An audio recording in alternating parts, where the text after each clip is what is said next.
My name is Amelia Hayes. For as long as I can remember, I've been a builder. Not in the way my father was, with calloused hands and a tool belt slung low on his hips, raising frames against a bruised twilight sky. My father built houses. I build havens. Sanctuaries of glass and steel and quiet, ordered spaces where the chaos of the world and the chaos of my own family could be kept at a gentle, manageable distance. I live in Portland, Oregon, a city that suits my soul. The sky is often a soft, pearlescent gray, and the rain falls with a steady, rhythmic hush that feels more like a meditation than an inconvenience. From my office on the 32nd floor of the Celadon Tower, I can watch the Willamette River cleave the city in two, a silver ribbon winding through a landscape of green and granite. This city, and the business I've built here, Viridian Grove Properties, is the culmination of a decade of quiet, relentless work. It began with a single, small duplex in a forgotten neighborhood, renovated with my own two hands on the weekends, and has grown into a portfolio of thoughtfully designed residential and commercial properties across the Pacific Northwest, valued at over $70 million. To me, a building is like a promise. A promise of shelter, of stability, of a place to begin and end your day in peace. It is a promise my own family life rarely kept. They knew I worked in real estate, of course. Amelia's in property, my mother, Eleanor, would say at family gatherings, with a vague wave of her hand, as if I spent my days showing quaint suburban bungalows to newlyweds. They never asked for details. They never inquired about the scale of Viridian Grove, my goals, my passions, or the immense satisfaction I took in creating beautiful, functional spaces for people. Their interest in my professional life was tethered exclusively to its utility, as a source of emergency funds, a cosigner for ill-advised loans, and a financial backstop for my younger brother, Leo. Leo is a dreamer, a man who chases shortcuts to success with the breathless enthusiasm of a gold prospector, only to find each vein of ore is nothing but pyrite. His life has been a string of failed startups, multi-level marketing schemes, and revolutionary app ideas that never quite revolutionized anything but our family's bank accounts. My parents, Robert and Eleanor, love him with a fierce, protective blindness that mistakes enabling for support. For years, I was the one they turned to, the sensible one, the one with a steady career, to bail him out. 2 years ago, I drew a line. It wasn't a sudden, angry outburst, but a quiet, sorrowful boundary born of exhaustion. I explained that I would no longer fund Leo's ventures. I would help him find a financial advisor, pay for career counseling, even help him go back to school, but I would not give him another dollar for a business plan sketched on a napkin. That was when the drama, as they called it, began. My boundary was not seen as a healthy act of self-preservation or a genuine attempt to help my brother find his own footing. It was seen as a betrayal. I was cold, unfeeling, too good for the family now. Every holiday, every birthday, every phone call was laced with the same undercurrent of resentment. My refusal to be their perpetual safety net had apparently made me the family's greatest problem. The text came on a Tuesday morning while I was reviewing the architectural plans for a new sustainable living project in the Pearl District. The Portland sky was weeping its typical soft drizzle against the floor-to-ceiling windows of my office. It was from my father. Amelia, your mother and I have made our decision. Moving to San Diego at the end of the month. Found the most incredible place on Coronado Island. Finally, some sunshine, and a life away from all this negativity. Don't try to change our minds. Robert, attached were a series of photos. They were slick, professional-looking images of a condominium that was less a home and more a slice of paradise. Sunlight streamed through vast panes of glass, illuminating pristine white walls and floors of pale, wide plank oak. A sleek, modern kitchen with quartz countertops gleamed. But the centerpiece was the view from a sprawling balcony, a breathtaking panorama of the Pacific Ocean, the water a dazzling sapphire blue, meeting a horizon so clear it felt infinite, felt a strange, hollow ache in my chest. I recognized it instantly. It was a 3-bedroom, 3.5-bath corner unit on the 15th floor of the Pinnacle at Coronado Shores. 2,800 square feet of meticulously designed luxury.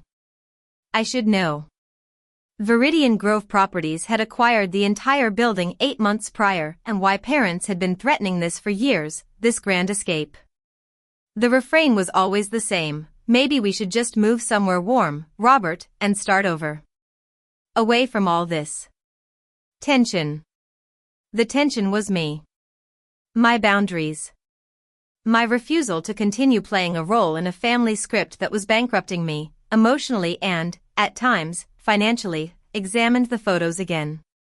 It was a beautiful residence. It rented for $7,500 a month, with association fees running close to $2,000 on top of that. A premium price for an unparalleled location. What they didn't know, what they couldn't possibly imagine, was that their new landlord, the anonymous entity listed on all their paperwork as Viridian Grove Properties, was the very daughter they were running away from. My phone buzzed again. This time it was my mother, Amelia. The condo is a dream. We have our own elevator lobby. And the views. You can see all the way to Point Loma. We're going to be so happy here. The air is just so much lighter. Not like Portland, where everything feels so heavy and gray all the time. The jab was not subtle. I was the heavy, gray Portland weather. They were escaping to the sun. A small, sad smile touched my lips. I closed the architectural plans on my desk and turned to my laptop. It was time, I supposed, to check on my new tenants. I pulled up the file for Unit 1504 at the Pinnacle. Robert and Eleanor Hayes. They had signed a standard 1-year lease agreement 2 weeks ago. The move-in costs last month, and a hefty security deposit totaled $22,500. A significant portion of their life savings, I was sure. I scanned the document, my eyes landing on Section 14B, a clause I insisted on in all our high-end rental agreements. It allowed for the termination of the lease by the owner with 30 days written notice, at the owner's sole discretion. It was rarely used, reserved for exceptional circumstances. I wondered if this qualified. With a deep breath, I picked up my phone and dialed the number for Seabreeze Property Management, the firm that handled our Southern California assets. Seabreeze Management, this is Sarah. Good morning, Sarah. It's Amelia Hayes calling about the Pinnacle at Coronado Shores. Ms. Hayes. It's wonderful to hear from you. Everything is running smoothly. Is there something I can help you with? Her voice was warm and efficient, the sound of competence. Yes, Sarah. I need to discuss Unit 1504. The Hayes lease. Of course. The new tenants. They just moved in over the weekend. A very sweet couple. Absolutely thrilled with the place. Mrs. Hayes said she felt like she was living in a postcard. I'm sure she does, I said, the words tasting like ash. Unfortunately, Sarah, I need you to begin the process of terminating their lease. There was a stunned silence on the other end of the line. Terminate it? Ms. Hayes, may I ask why? Is there a problem? We vetted them thoroughly. Their financials were solid, if a little tight. The reasons are personal, I said, my voice softer than I intended. Please provide them with 30 days written notice, effective immediately, as per Section 14B of their agreement. But, Ms. Hayes, they just paid over $20,000 to move in. They'll be devastated. Are you absolutely certain about this? I am very certain, Sarah, I said, my resolve hardening. This wasn't an act of cruelty. It was an act of something else. A necessary recalibration. Please handle it with the utmost professionalism, but I need them to vacate within 30 days. And Sarah? If they have questions, please ask them to contact me directly. Of course, Ms. Hayes. I'll prepare the notice and have it delivered this afternoon. I hung up the phone and stared out at the rain-streaked glass. My parents believed they were finally free, embarking on a sun-drenched new chapter where their problems, namely, were 1,000 miles away. They had no idea they had just moved directly into the center of my world, into a space I owned, governed by rules I had written. The quiet architect of their paradise was also the architect of its potential collapse. It took less than an hour.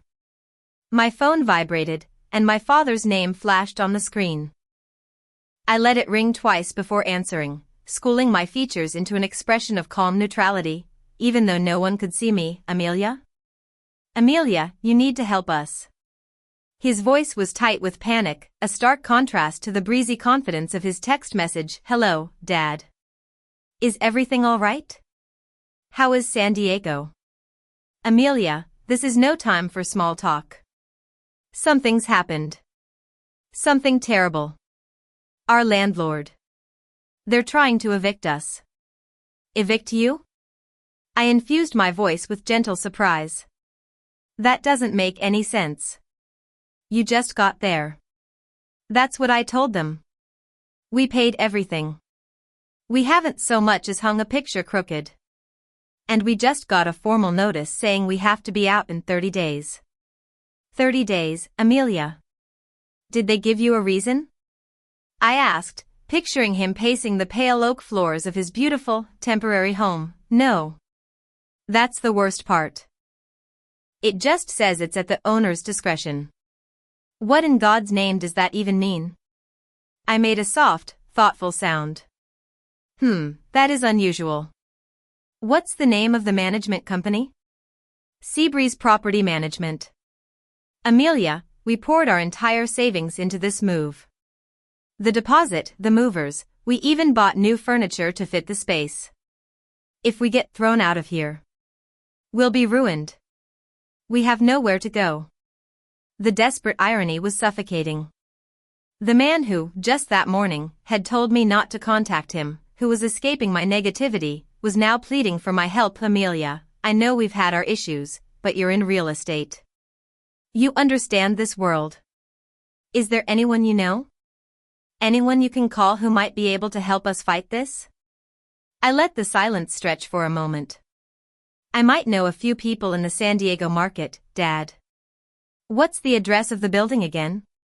It's the Pinnacle at Coronado Shores. Unit 1504. It's this incredible high-rise, right on the sand. The Pinnacle, I repeated slowly, as if tasting the name for the first time. It sounds familiar.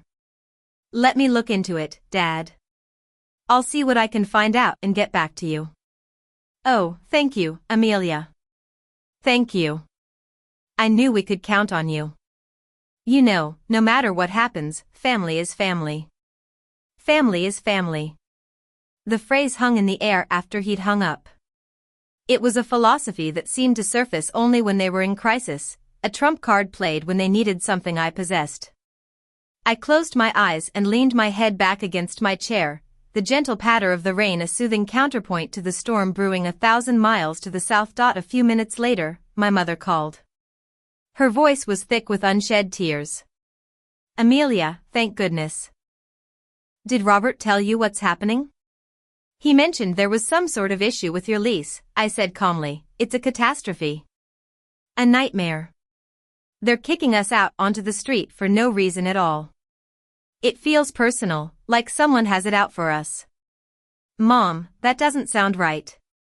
Are you sure you haven't violated any of the building's policies?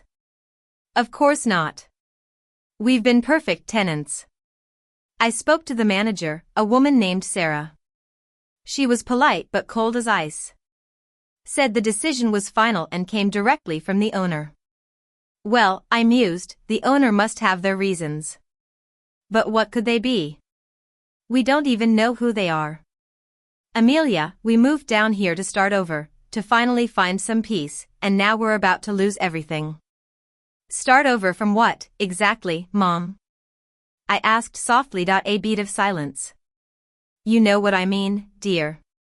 No, I said, my voice still gentle but firm. I don't. I'd like you to tell me. What was it you needed to start over from? Amelia, please, don't turn this into one of our family discussions. We're in real trouble here. Our family discussions? Is that what you call it when I ask for clarity? This morning, you sent me a text about how happy you would be, away from the heavy, gray negativity. I am the negativity, aren't I, Mom? That's what you were escaping. And now, not 12 hours later, you're calling me, asking for help with the very real estate expertise you were so thrilled to leave behind. Her breath hitched. Amelia. We were emotional. We were upset. We didn't mean it the way it sounded. Then how did you mean it, Mom? We needed a change of scenery. Some space to breathe. And now? And now, she whispered, her voice breaking, we need our daughter. I let her words settle in the quiet space of my office. The raw, desperate admission was both heartbreaking and, in a strange way, validating. I will see what I can find out about the owner of your building, Mom, I said finally. Oh, Amelia, thank you. You're our only hope. You're the only one who can fix this. After the call ended, I sat for a long time, watching the clouds drift over the city. They had spent 2 years framing me as the architect of their unhappiness. They had complained about my boundaries, my refusal to be the financial pillar for my brother's unstable dreams. They had packed up their lives and moved across the country to prove how much better life would be without my drama. And yet, at the first sign of real adversity, I was not their problem. I was their solution. Their only hope. My assistant, Chloe, buzzed through on the intercom. Amelia, your 2:30 meeting with the architects is here. Thank you, Chloe, I said. Before you send them in, could you please pull the full ownership and policy documentation for the Pinnacle at Coronado Shores? I want to review the tenant conduct clauses. That evening, I dialed Sarah at Seabreeze Management again. Sarah, Amelia Hayes. I was calling for an update on the Hayes family in 1504. How did they take the news? As expected, not well, she said, her professional tone tinged with sympathy. They were shocked, confused. Mr. Hayes was quite insistent on speaking with the owner directly. He seemed to think it was all a big misunderstanding. And what did you tell him? I explained that the owner prefers to remain anonymous and that all communication must go through our office, as per your instruction. Excellent. Have they given any indication of their plans? Are they looking for alternative housing? Mrs. Hayes asked if we had any other vacancies in our managed properties. I sent her a list of comparable units, Ms. Hayes, but to be frank, there's nothing in that area, with that view, for less than $10,000 a month. What they were paying was a legacy rate from before your company acquired the building. I see, I said quietly. There was a hesitant pause. Ms. Hayes. If you don't mind my asking. You said your reasons were personal. They seem like such a lovely, quiet couple. Is there anything they did? No, Sarah, I said, my gaze drifting to a framed photo on my credenza. It was from a happier time, a family trip to the Oregon coast years ago. We were all smiling, squinting into the sun. They did nothing wrong. Let's just say this is a complicated family matter that requires them to reevaluate their living situation. I understand. Will you be looking to release the unit once they've vacated? Not right away, I said. I may have other plans for it. The following day, the floodgates opened. My phone became a switchboard for family anxiety. Leo texted, Amelia, Mom and Dad are freaking out. Said they're getting kicked out of their new place. You're good with contracts and stuff, can you help them? My Aunt Carol called, her voice laced with concern. Amelia, dear, your mother is beside herself. They're talking about having to move back to Portland, but they've already given up their apartment here and sold half their things. What a mess. My cousin, Sophie, sent a message that was more pointed, heard about Uncle Robert and Aunt Eleanor.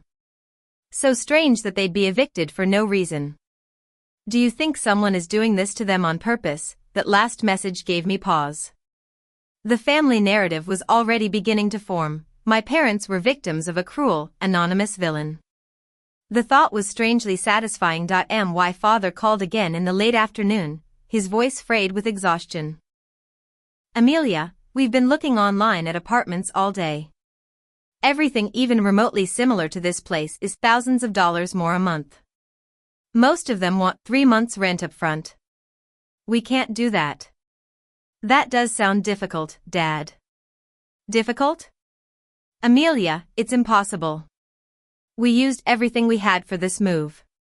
We were banking on my pension and Mom's Social Security. We don't have another $30,000 lying around. His voice cracked. What about coming back to Portland? We can't, he said flatly.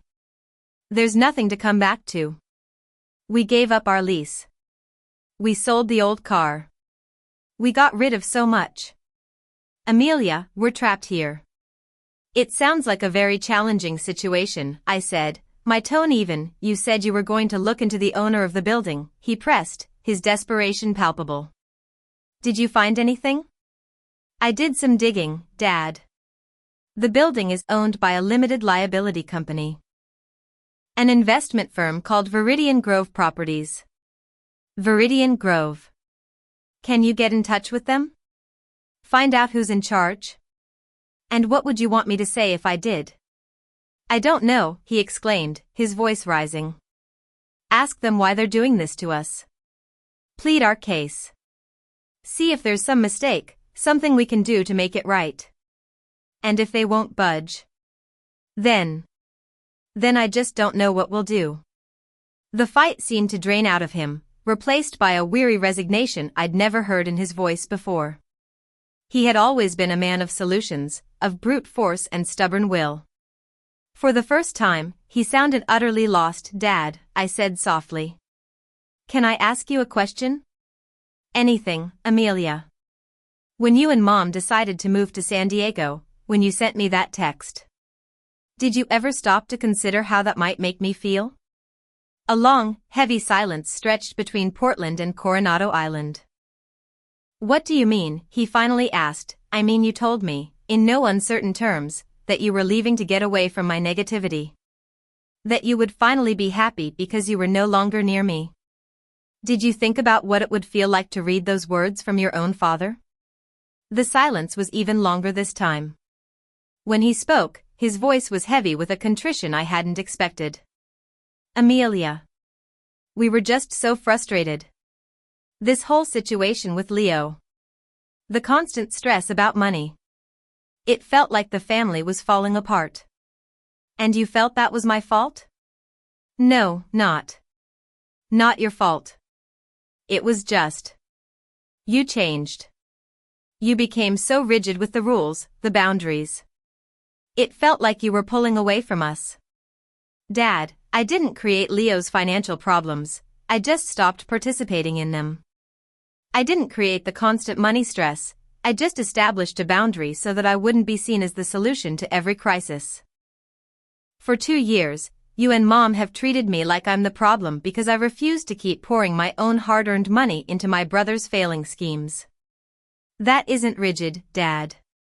That's responsible. I know, he said, the words barely a whisper. But that's not how it felt at the time. It felt like you were choosing your money over your family. And when you felt that way, I pressed gently, your solution was to move 1,000 miles away and cut me off. Amelia. What do you want me to say? I want you to understand, I said, my voice thick with emotion I hadn't realized was so close to the surface. I want you to understand that actions have consequences. What does that mean? He asked, a new note of fear in his voice. It means that when you tell your daughter you need to escape from her, she might not be there to catch you when you fall. Amelia. Are you saying you won't help us? I took a slow, steadying breath. I'm saying that a relationship is a two-way street, Dad. You can't just shut a door and expect it to magically reopen from the other side the moment you need shelter from the rain. So you're just going to let us be thrown out? Lose our home? Dad, I said, the words landing with a quiet finality. I'm going to let you experience the consequences of your choices. I ended the call, my hand trembling slightly. This was harder than I'd imagined. Hearing the